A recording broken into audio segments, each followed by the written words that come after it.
Welcome to Formation. Today we'll hear a story of someone who not only is in formation, but whose life had a complete reformation. Join us.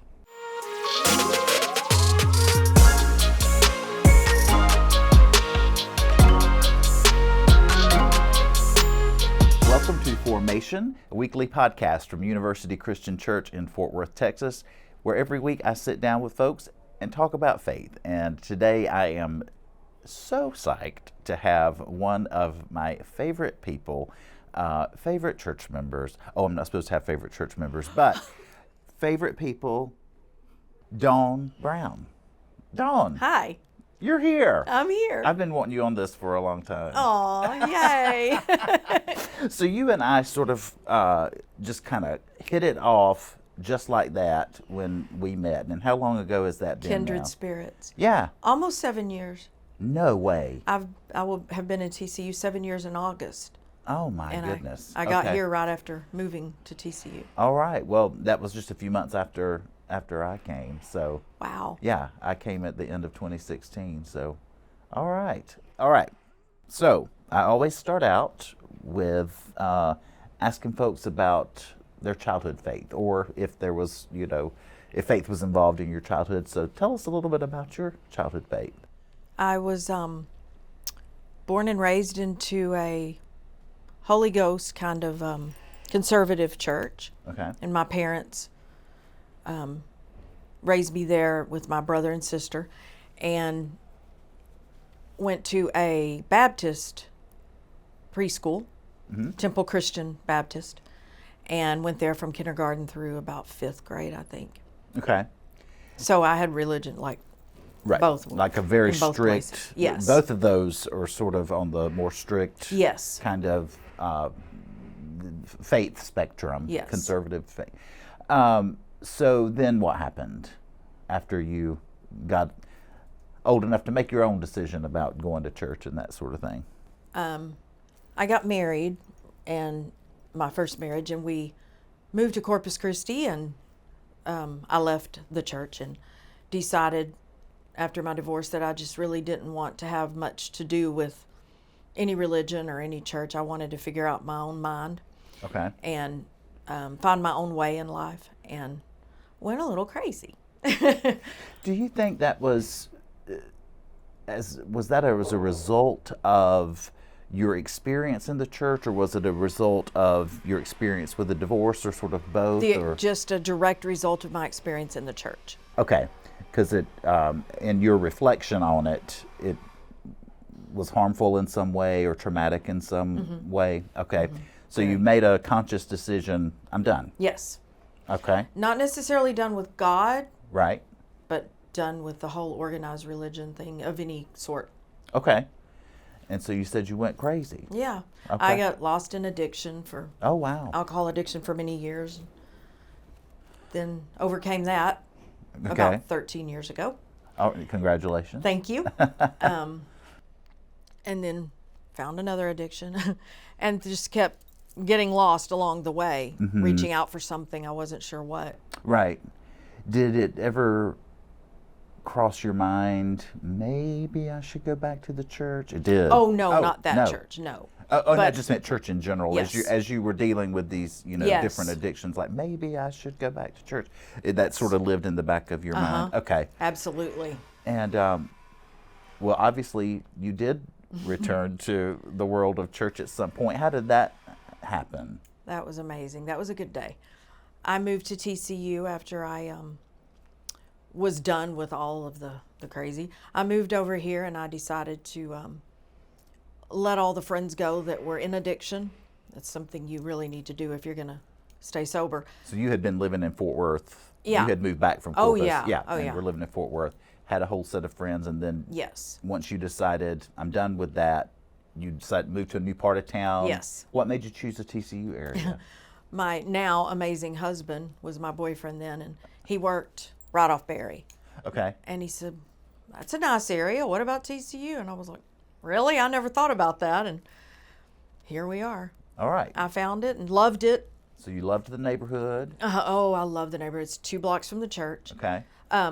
So I realized after living in the neighborhood for about a few weeks, everybody was so gracious and kind, and I'd never met people like that giving in a neighborhood. And I said, there's something going on here, and I'm going to need a whole new set of folks anyway, so I think I'm just going to wander down the street and see about a church.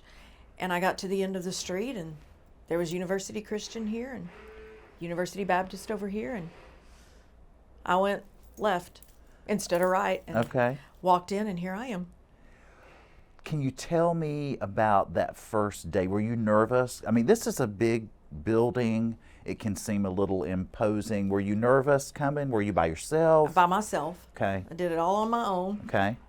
And I was nervous for about 3 seconds until I walked in, and then the hall was Cindy Twiddell. Oh. And Lee Nelson. And I was like, oh, these people are amazing. So they just immediately greeted you, welcomed you? Okay. Yes. Kind, and I didn't feel any kind of nerves until I got in the sanctuary. And I was like, oh, I don't know if I'm going to start burning or what. Wow. First of all, I was like, this is beautiful and the music is incredible, but I probably am not. This probably isn't me. Okay. So then what happened? Then I sat down, and it was Russ's very first sermon. Russ Peterman. Our senior minister. Yes. It was his first Sunday? His very first Sunday. Oh, my gosh. Which was my very first hour with church again after about 50 years.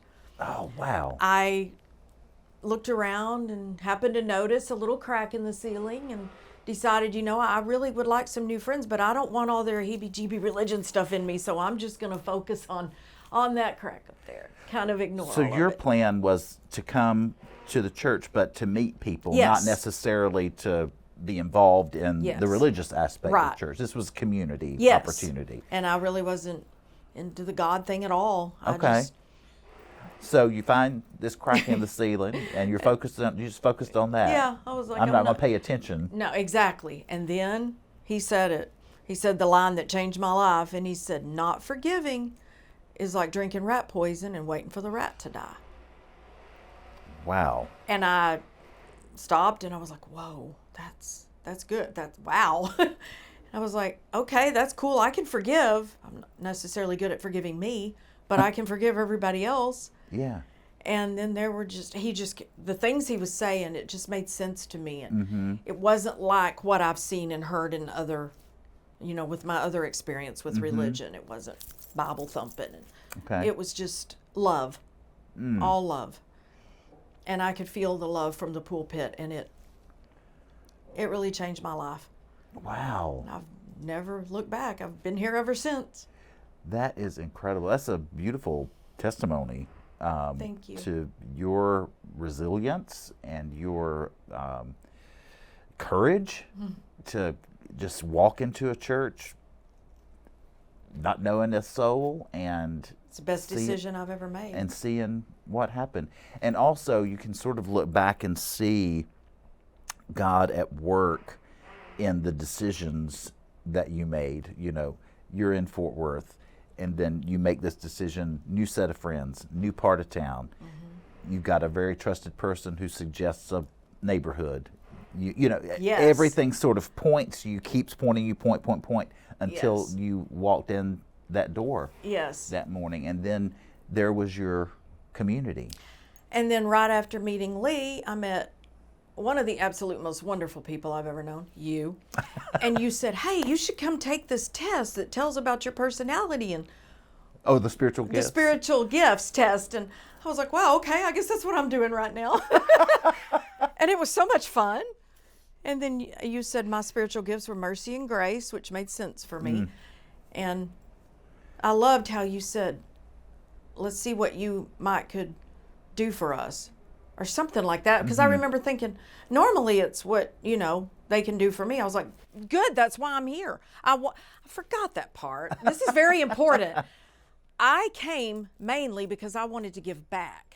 I knew that when I was in the hospital with congestive heart failure, I completely skipped that part, that God had his hands on my shoulders. That was a real big reason that I wandered down the street and looked for a church, that and community. Right. So I said, well, that's perfect. you found somebody that wants to give back, so it's good that those are my spiritual gifts, because that's what I'm here for. Oh, that is wonderful. Well, I have lots more to talk with you about, but we're going to take a very short break, Okay. and we will be right back to continue this conversation with my friend Dawn Brown. The members of University Christian Church have a message for you. You are valuable, worthy of love, and already part of what God is doing in the world. We are a church of open-minded people who value curiosity and recognize we don't have all the answers. We strive to be open and honest about where we are on our faith journey. All are welcome at University Christian Church, where you can experience Christ's courageous love for yourself and learn to carry that love with you wherever you go. Discover more about our programs and upcoming events at universitychristian.org and stay connected by following us on social media.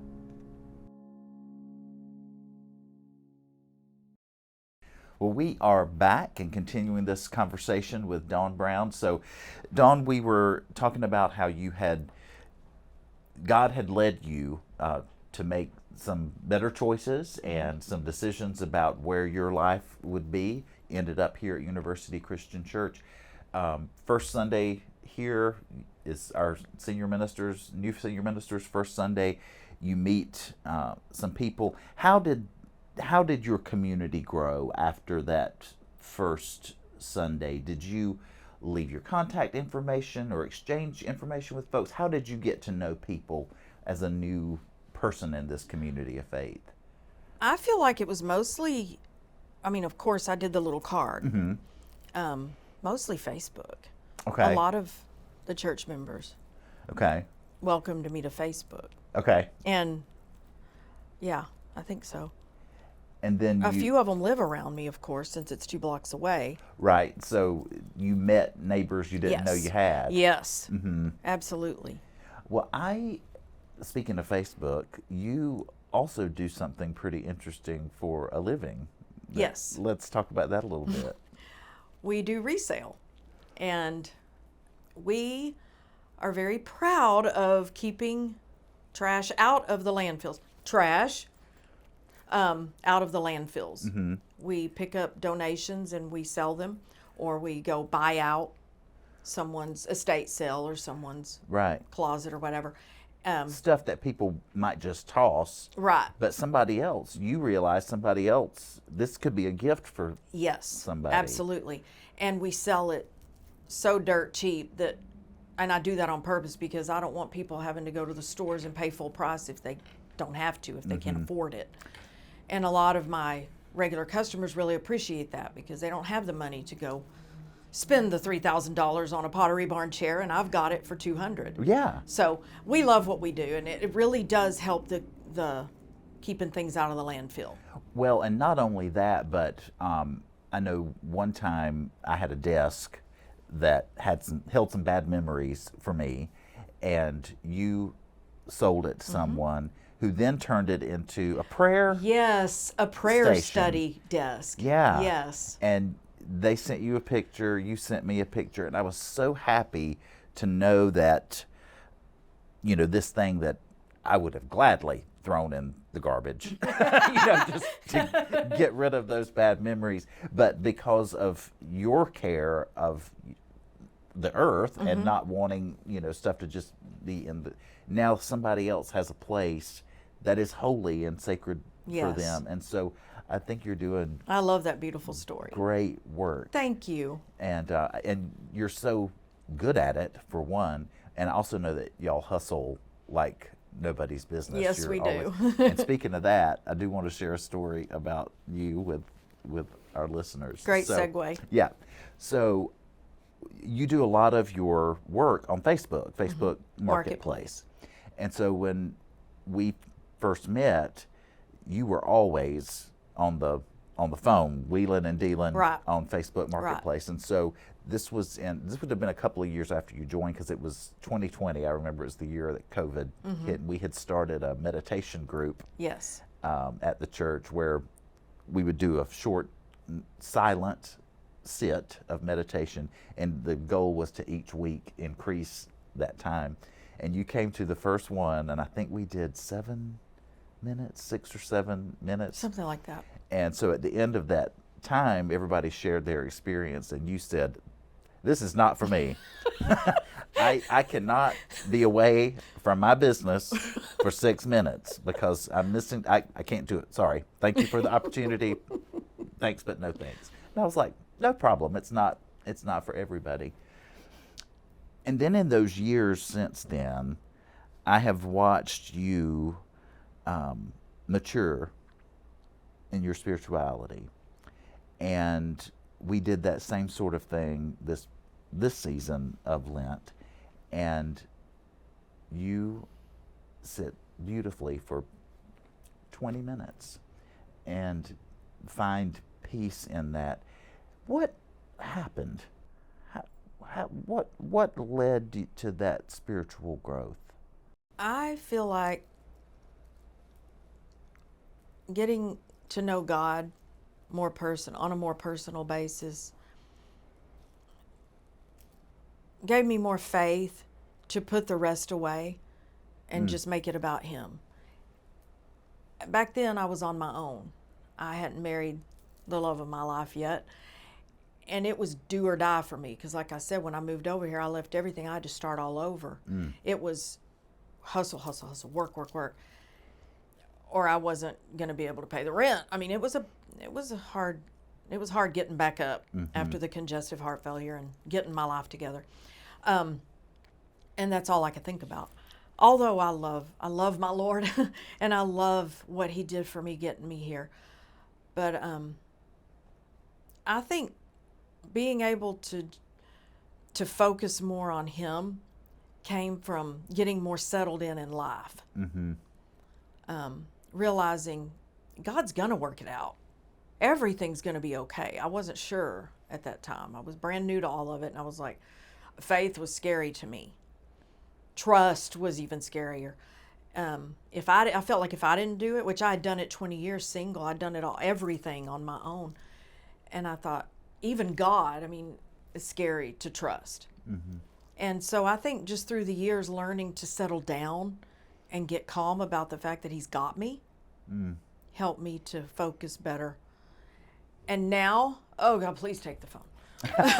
Please give me 20 minutes or an hour, just because I trust Him, and I know that it's going to be okay. It took a lot of Russ's teachings and learning from you and Simple Service. Y'all's teachings helped me to gain that comfort. And this growing community Yes. of other people who are also learning. We're all learning how to grow in our faith and become more spiritually mature. Yes. You almost made me cry. That is a beautiful story because so often we don't talk about how scary faith is, but by its very nature, it's scary. Yes. Because there's nothing, you just have to believe, it's not concrete. Right. One of Russ's first sermons also gave me the faith to start chilling. Faith and doubt are dance partners. And it's okay to doubt. It's all right. Just, chill. And once you accept that, then it's easier to let it, there it is. And right. then you can let it, you don't have to focus on it. Oh, this is normal. Let it pass by and then embrace the faith. Right. Oh. Well, Dawn, you have such an amazing faith story, and the name of this podcast is Formation, and certainly you started all over and had a reformation of your life, and I want to thank you so much for sharing it with me and with us, and you're just an inspiration, and thank you. So grateful thank y'all. that you took the time to come and share your story and your testimony with us today. You're welcome. So, thank you. Thank you. What a great story. If you have a story you'd like to share on Formation, I hope you'll let me know. Send me an email to formation@uccftw.com. I'd love to learn more about you and have you on the podcast. Take care and have a great week.